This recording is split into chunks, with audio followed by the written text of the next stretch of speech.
Welcome to Boo Crew Kate's Files. I'm your host, Bri Schroeder. I'm sitting in the old historic Corbin Mansion with a legend here, a legend of Spokane, Mr. Chet Caskey. You are the Spokane local historian. Welcome to the show, sir. Pleasure being here. Chet, tell us a little bit about yourself, please.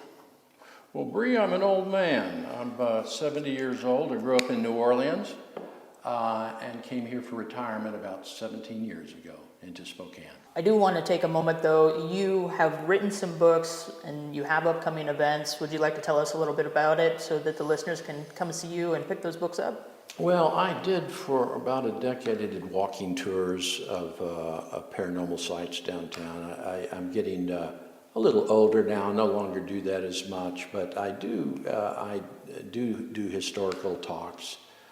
History of Spokane, both for the Parks Department here for the city of Spokane, Visit Spokane, which is our Chamber of Commerce. I'm a long-standing member of that and supporter of tourism for Spokane. So I'm usually featured when I do events through those activities anymore, instead of running my own bus tours and walking tours. I'm getting a little bit older for that. Charles and I have talked about you many times. We talk about telling stories, and the best storyteller is Chet Caskey.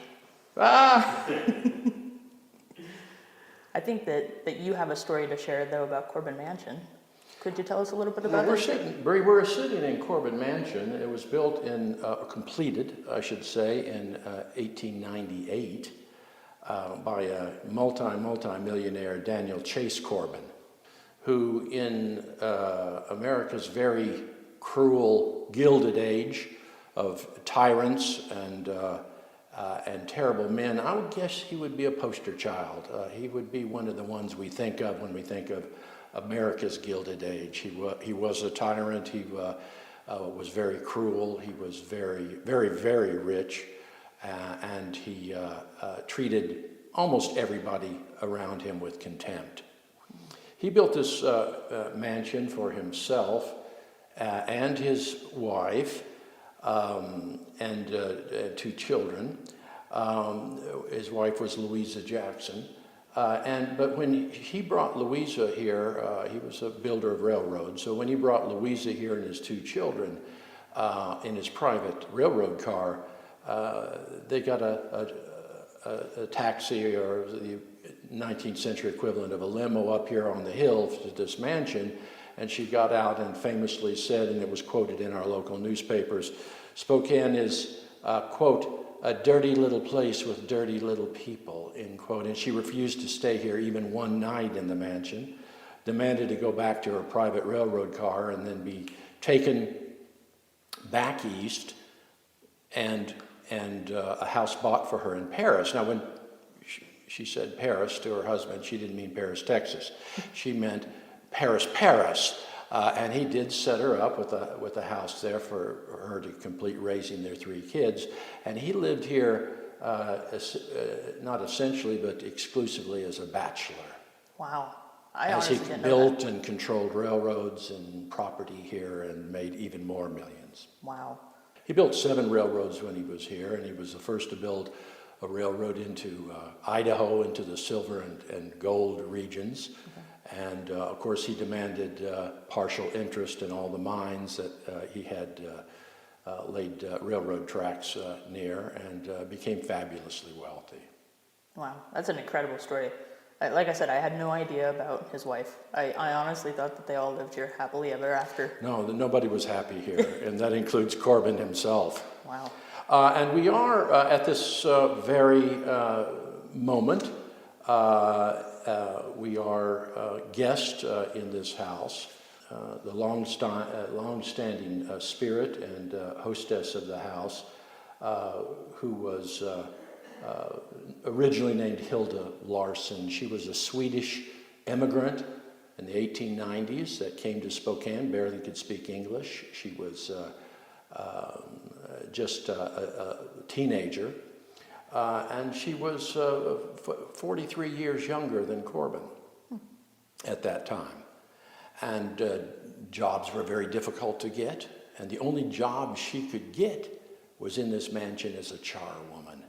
Now, what a charwoman is the lowest on the echelon of servants in a mansion like this. And her job, usually fell to women, was only to wash the windows and scrub the floors every day. That was it. Wow. But she was in this mansion very few days with her job, and part of her job is that she was allowed to live in the attic with another female servant. She was here just a very few days before Corbin, the owner, made it clear to her that she had other duties besides being a charwoman. She was expected to be on the beck and call of his fiendish desires, 24/7, 365, no additional compensation. The poor thing tried to rebel. We had in Spokane 5 large Swedish churches then. She was very religious. Her church tried to help her.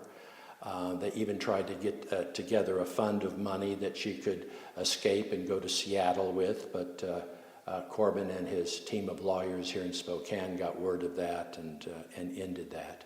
The bottom line is, despite their collections and their prayers and their outreaches and their sympathy, she was dying of starvation, and she had no alternative to come back here to the mansion and live in the bondage of this terrible Gilded Age fiend for a number of years. After his wife, Louisa Jackson, died in Paris, then Corbin and his lawyers, of course, first forced her to change her name to Anna Louise because he didn't like immigrants. And then he sent her to a finishing school in New York with the instructions to teach her to speak English without an accent because he hated people speaking English without an accent. They accomplished that in a few months, and she came, and then he met her in New York, and she was forced to marry him, which she did. And they came back to Spokane here, where they were basically pariahs. Poor Hilda was too ashamed to go into downtown. She knew that people in her church knew what her situation was, that she had, out of desperation, surrendered to the bondage of this tyrant, that she was in his captivity, so to speak, this mink-lined cell, where she remained. She stayed in the mansion. She did not want to be seen outside of the mansion. And her and Corbin were treated as pariahs. That didn't bother Corbin. He was a pariah anyway. He just disliked the people of Spokane and anyone that wasn't directly in his service helping him to make money. Well, in 1918, he died downtown slipped on the marble floor of his office and was taken to Sacred Heart Hospital, where he died of a blood clot. And Hilda was left here all alone. As things turned out, the fiend, Corbin, tried to, even from the grave, to reach out and keep Hilda in bondage. He willed her this mansion, no money to upkeep it, but he willed her the mansion, but should she ever try to sell it or ever try to get married to anyone else, the legacy was canceled. She was out on the street with nothing. Wow. So she remained in the house here. And then to add insult to injury, Corbin set up a trust fund, not for her, but to pay the wages of 2 servants he selected to keep their eye on him even after he died. They would be paid from the trust fund. And one was the gardener of the mansion here, and one was the chauffeur. So Lalage and Paulson were their 2 names. And in very short order, they tried to convince her to burn down the house, which it didn't happen. And then there was, at a court hearing, they produced affidavits that they thought she was mad, insane, because she thought that the ghost of Corbin was haunting her. That may or may not have been the case, but the judge, an old friend of Corbin's, directed that she be confined in our local insane asylum which is Medical Lake Eastern State Hospital for the Insane. The name has changed, of course, these days. Where she stayed for 2 years before lawyers that gave her their services pro bono could finally get her out, and she returned to the mansion here. What year was that she was put at Eastern State Hospital? 1920 and Wow. 22.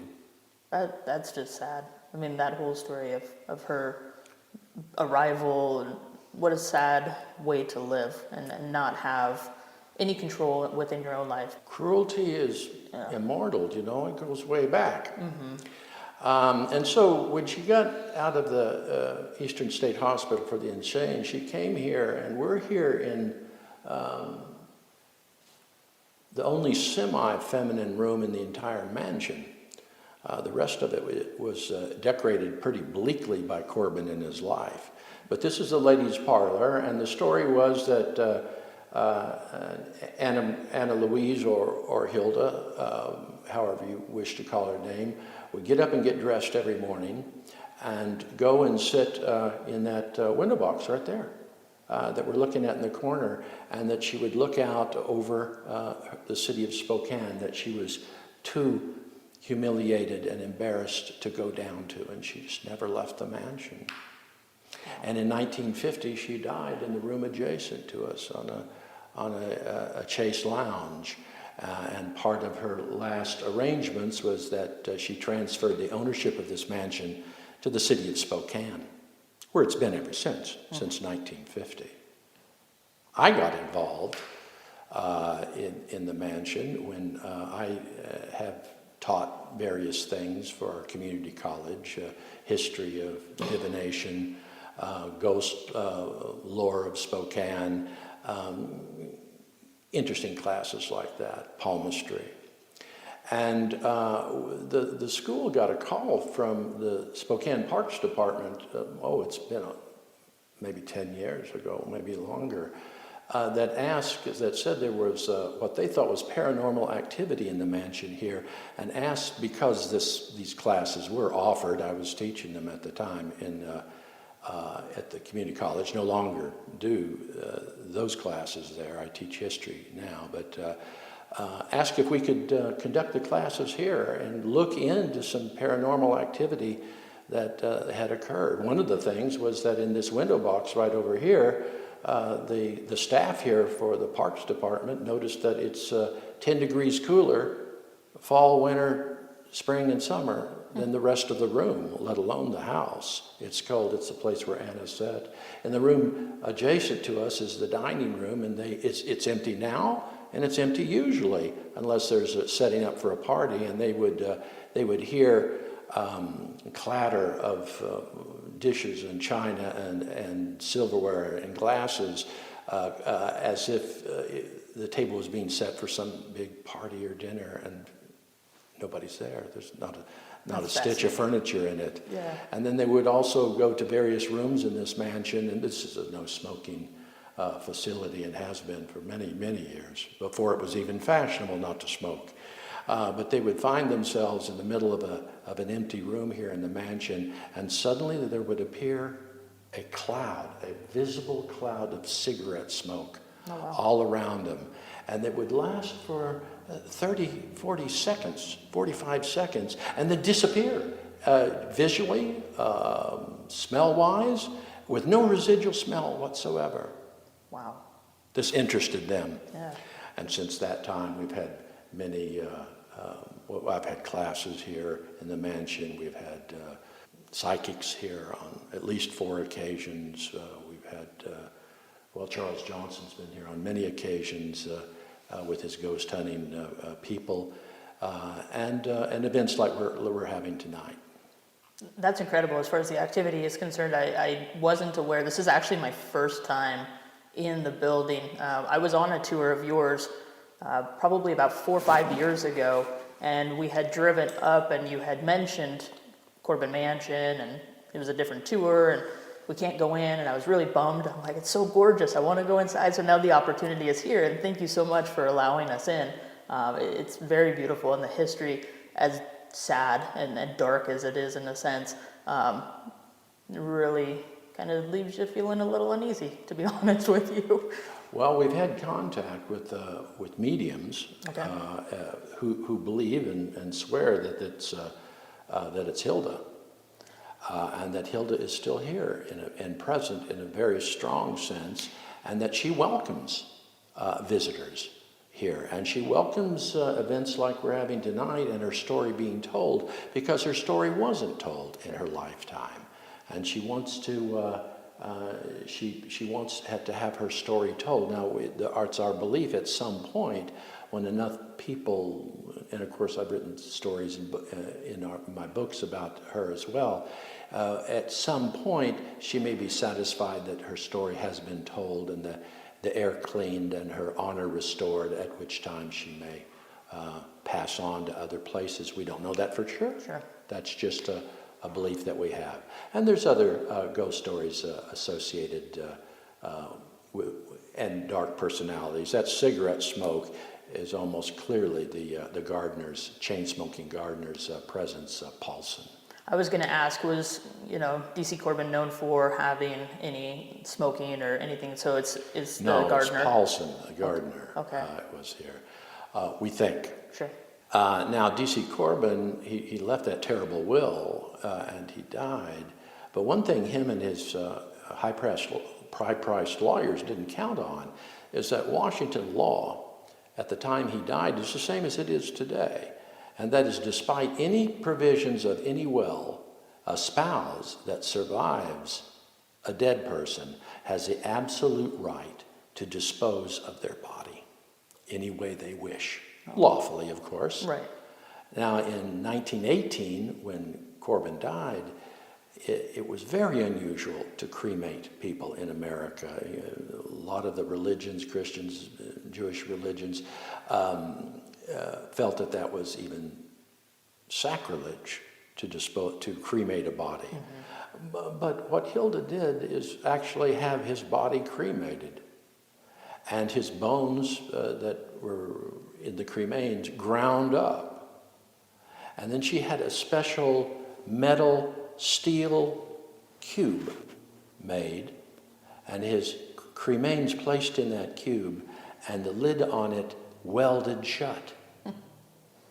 She wanted his spirit to stay in there. And then that's over at Sunrise Mausoleum in Fairmount Cemetery north of Spokane today. You can go in it. It's a very large niche. It says Daniel Chase Corbin, but in there's just this steel box that he sealed in. No, we've never heard any indication that Corbin is presence, spiritual presence or vibes in this mansion. But Hilda, yes, every day, every night, we believe that she's our hostess. That might be interesting to see if we can try to communicate with her. Well, I think Mr. Johnson has communicated with her. I've got some good stuff, flashlight and spirit box. Yes. Super fascinating. I mean, it's always great to learn about the history of Spokane and key players that helped Spokane grow a little bit, good or bad. I mean, it's history. It's what helped Spokane become Spokane. Well, I've been teaching on the university and college level for about 30 years. And for 19 years, I taught in a major university in the South, in New Orleans, and had to follow all the rules of academia and what I said and what I couldn't say and what I could put in writing and couldn't put in writing. And it was so confining and so ridiculous, I thought. But when I left that formal university academic setting and was able to expand my teaching in Spokane, then I was able to really bloom and branch out and include local newspaper articles, mythology, ghostology, which I think is very much a part of the living history of a place. Very, very much a part. And that's a lot of times it's untold history by the stuffed shirts in academia, but having been there, done that, I can tell you it's a lot more vibrant history and probably truthful history to include the things like the paranormal and newspaper accounts that cannot be scientifically all the time footnoted, with triple references, but nevertheless are the part of this living history of this place we're in. Yeah. What other, or are there any other paranormal activity within the building that you know of that you can share with us? Or just Hilda? Well, yes, I can, but I can't be everywhere at once. And Mr. Johnson has really uncovered a lot of interesting vibes, so to speak, with our visitors and guests here. So seeing some success with the guests coming through and doing the investigating. Yes, they seem to be appreciated by Hilda, and we have discoveries and dialogue and everything. I would say, Mr. Johnson, almost every time we're here, huh? Always something. Yeah, that's awesome. Well, Chet, I appreciate this opportunity. Again, thank you so very much, and thank you to the City of Spokane for allowing this to happen. Charles, it's been a long time. I haven't seen you since the Montvale Hotel when we had Jane Stewart from Ghost 411 do that awesome walkthrough with us. Yeah, she did some pretty amazing work. I was really impressed with her. Yeah, she's a great person. Definitely, if you haven't checked her or Stacy Bushnell out, Ghost 411, their podcast is really cool. Ghost411.net's their website. And I believe their last podcast was on my favorite case or one of my favorite cases of all time, the Bell Witch. Charles, though, it's great to see you in the hot seat with me. Once again, Back up to no good. I swear each and every time, this is the last time, I'm done. And here I am. You're done with me or done with paranormal? Done with you. No. I wouldn't give up the paranormal. Fair. I'm just teasing. How many years have we been at it together? Oh, goodness. Pre-COVID, 2018. So wasn't the very first case we did the Garland Theater? It was, yeah. All right, so we just heard from Chet Caskey, the ghostologist himself here in Spokane, local historian, phenomenal guy. So wonderful lead into Corbin Mansion. That's where we find ourselves right now. What room is this? The parlor? This is the parlor. This is where the wife of D.C. Corbin would sit in her little sitting area and look over the city of Spokane. And it is said that her ghost still does that routine, sits there and looks over the city. I did set up an energy meter, not a K2, but when a ghost stops, little spark devices. It is kind of lighting up, so I'm not sure if she's still sitting there or what exactly, but I do know we've got the Phasma box. You know, I was just at St. Ignatius the other night. And You didn't take me? you didn't get my invitation? What? Where'd you send it? Okay, I'm gonna be truthful. Rose said, "Don't let her come tonight." I'm not Rose. speaking to her right now. Rose, she can be rude. Yeah. Yeah. But they had the plasma box running, and I didn't hear it. But according to the other group, the name Rose came across. So. Well, we've had some amazing communication with Rose with the Phasma box at St. Ignatius. I mean, hell, we've had some amazing communication with the Phasma box at Frank Johnson's grave. No doubt, probably my number one Yeah. of all the years I've done this. Same. That's way up there. Yeah.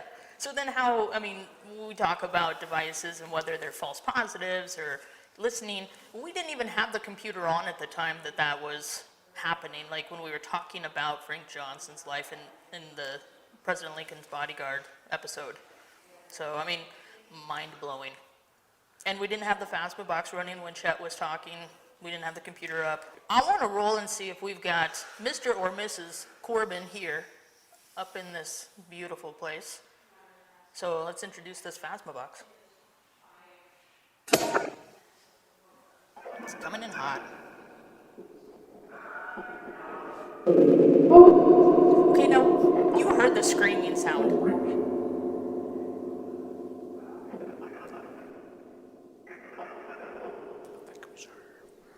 Well, we're gonna find out.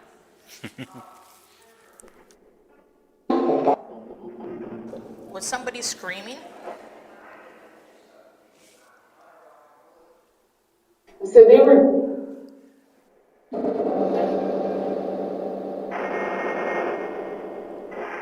Is there anybody here in the Corbin Mansion that wants to speak with us?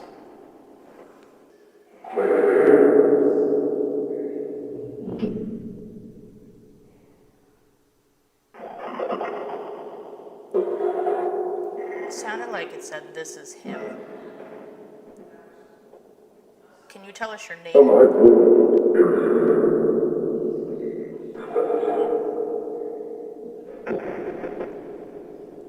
Now's the time I wish I had the ghost frequency. Yeah, that'd be cool. You're screaming again? I I did it. Okay, I heard that. Yeah. What is your name? Can Can you see us? Can you see us? Yeah. Goosebumps, bro. Haven't had it going more than 5 minutes. I'm freaking out. Just in time for Halloween. Oh, perfect timing. Perfect. Is DC Corbin here?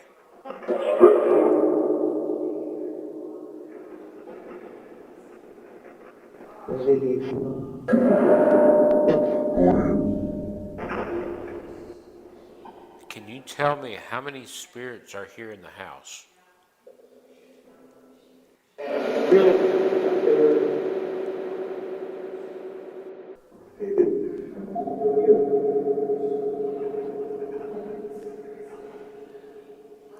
Can anybody tell us their name? That takes.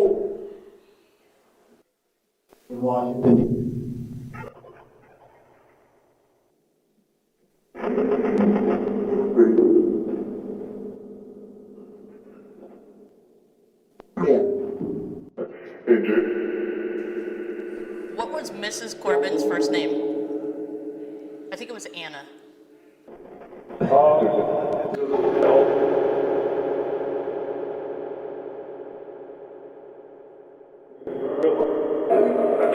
It's expensive.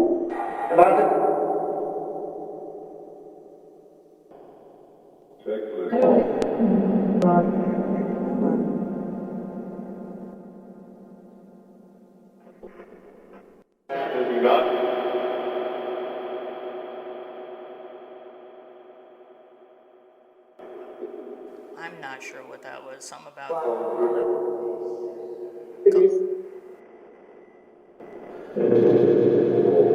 Anna, can you come speak with us, please?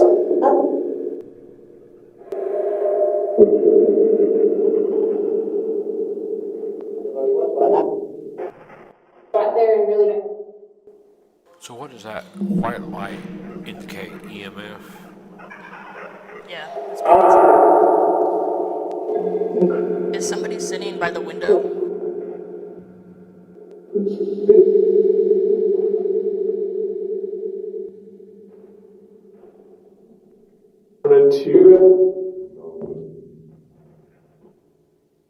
The ball benefits.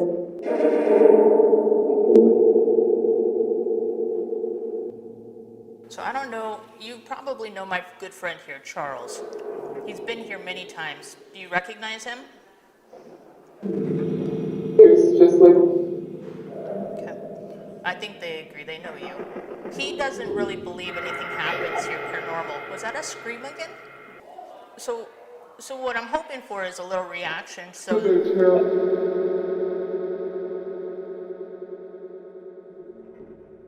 can you scare Charles for me? Oh, yeah. Oh yeah. So I want to try this. Who owned this house? What was the name of the owner? Can you tell me that, please?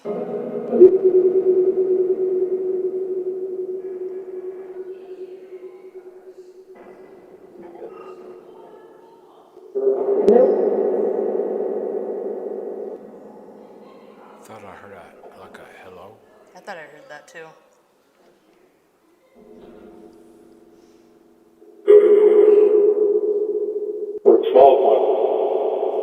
Something qualified.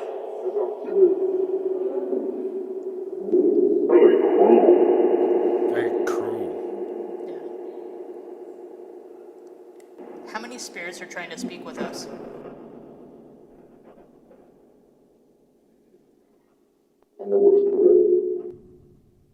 I think it was 3. Literally, I think it was 3. Likely. Okay, so for fun, what's his name again? I could be making it up. That guy right there. See, now Charles doesn't believe that you're here. Listen to me. That's what I heard. A male voice. Listen to me. What's your name? My spirit. My spirit.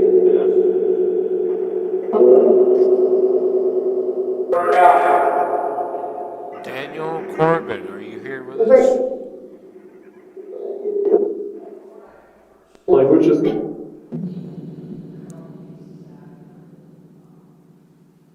That's wild. That was Yeah.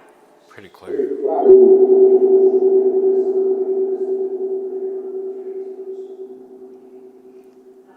Where are you in this house?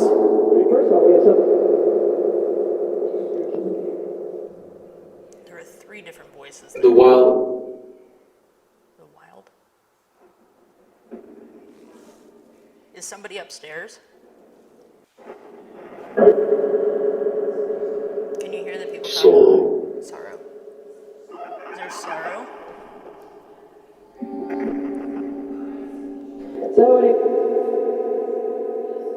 It's all right. Yeah. Like comforting. These are things we haven't heard from the Phasma box. Right. The sorrow, it was pretty.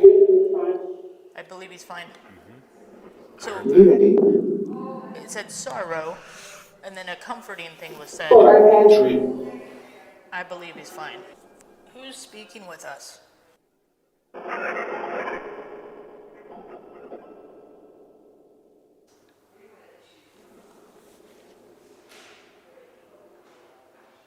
Can anybody tell us their name?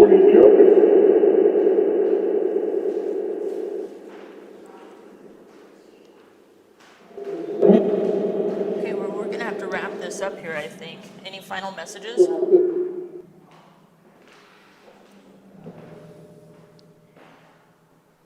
Do you like the ghost tours in here? But it was Is Anna still here? No. Is that Daniel talking? Daniel, are you here? Yep. Yeah. right here. Right here. That's what I said. Yeah, right here. This is Bring dreams to. Yeah, get your K2. That's wild.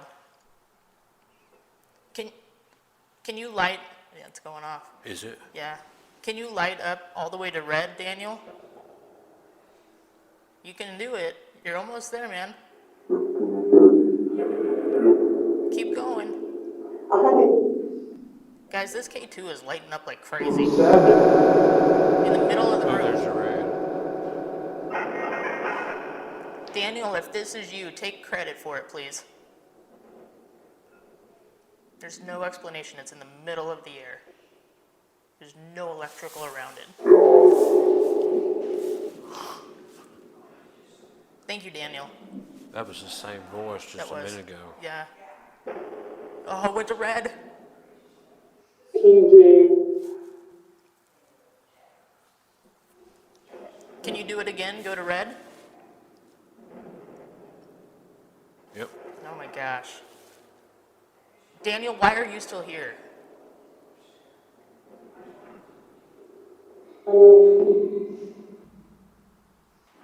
All right, Daniel, light that up all the way to red one more time for me, please. Yeah, nothing hardly. I know. You can do it. All the way to the red, Daniel, please. All the way to the red, please. Yep. Yeah, you're getting there. You can keep talking with us. things happen.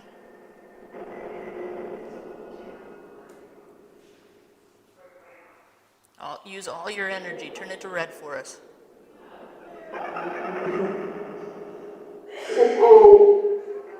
Are you trying?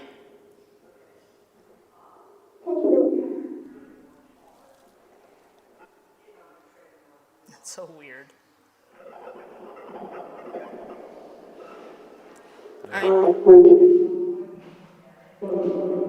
Do you have any final messages, Daniel, before we turn this off?